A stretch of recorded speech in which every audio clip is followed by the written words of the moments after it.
আল্লাহ একটা শুধু আপনার কাছে চাওয়া যে আমি দুর্বল, আমি অসহায়, আমি আপনার বান্দা, আপনি আমার মালিক, অতএব আমি আপনার কাছে সাহায্য প্রার্থনা করি, আপনি আমারে সাহায্য করেন।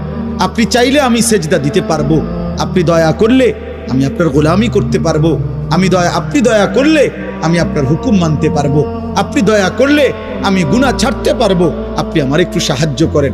খোদার কসম, হাদিসে আছে, নবীজি বলছেন, আল্লাহ বলছেন হাদিসে কুদসি সূরা ফাতিহার জবাবে, বান্দা যদি দিল থেকে সূরা ফাতিহা বলতে পারে, ইখলাসের সাথে সূরা ফাতিহা পড়ে, মনোযোগ দিয়ে সূরা ফাতিহা পড়ে, বাস্তবিক করতে চাওয়ার নিয়তে সূরা ফাতিহা পড়ে, আল্লাহর কসম, আল্লাহ নিজে ওয়াদা দিছে, ওয়ালি আবদি মা সাআলা, আমি আল্লাহ ওয়াদা দিলাম সূরা ফাতিহার মাধ্যমে আমার বান্দা যা চাইছে আমি শতভাগ তাকে দেব, আমি দেব।